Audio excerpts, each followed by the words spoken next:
Bonjour maître et bienvenue sur les vidéos de démonstration du logiciel Business Avocat. Nous allons vous présenter 8 vidéos. 7 vidéos qui concernent la version Lite, donc la version de base gratuite de Business Avocat. Et une vidéo du module supplémentaire qui concerne la facturation. Dans les 7 premières vidéos, la première qui est celle-ci, nous verrons les aspects généraux du logiciel. La deuxième vidéo concernera la fiche pour et la fiche contre. La troisième vidéo, les intervenants extérieurs. La quatrième, les tribunaux. La cinquième, les affaires. La sixième, la fusion navette. La septième concernera les petites particularités diverses du logiciel. Nous allons donc commencer par lancer le logiciel. Voilà. Je vais donc saisir le nom d'utilisateur et le mot de passe de Jean-Luc Martin, avocat au barreau de Chartres, qui est en fait un avocat fictif et qui a été créé pour les besoins du test. Et je vais valider. Le va s'ouvrir et nous allons avoir le menu principal ainsi que la fiche affaires qui vont s'ouvrir. Voilà, c'est fait.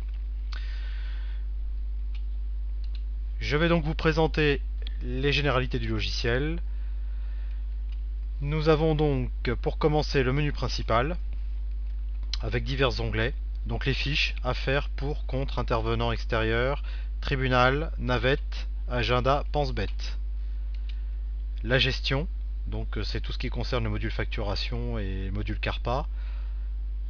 Éditer une facture, le facturier, avoir relance automatique des factures non payées, les règlements quand ils arrivent et quand ils sont faits, la CARPA, le récapitulatif financier de l'affaire, l'exportation comptable si vous en avez besoin pour pouvoir la réintégrer dans un logiciel de comptabilité, les statistiques financières de l'affaire pour le cabinet ou pour un collaborateur ou associé, les statistiques d'ouverture de dossier, idem pour le cabinet ou pour un collaborateur associé ou collaborateur tout court. Le CDDR qui est en fait le centre de documentation et de recherche, qui est une GED, qui permet de scanner des documents et d'y adjoindre des mots-clés et de retrouver ces documents. Les raccourcis internet, donc ça permet de faire la navette entre Firefox et votre logiciel, notamment de récupérer des informations sur les J-France et de les copier directement dans Word quand on est en fusion, c'est-à-dire en navette, et éventuellement de préparer un voyage quand vous allez à l'extérieur du barreau. Nous avons l'onglet Outils qui permet d'envoyer des courriels, synchroniser votre logiciel avec Outlook et votre téléphone portable, les mairies, on peut rentrer les mairies, le convertisseur euro-franc, l'outil de calcul de pension alimentaire, l'outil de calcul d'intérêt, le parapheur, la réindexation des données et le cahier des appels téléphoniques. Le reste n'ayant pas d'intérêt pour la démonstration, je n'en parlerai pas.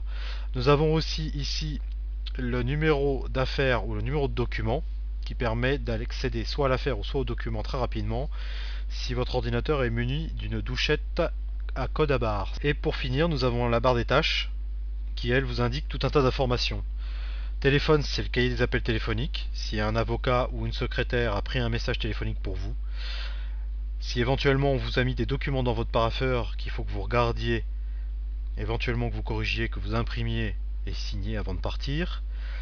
Le pense-bête si vous avez demandé au logiciel de faire comme un post-it.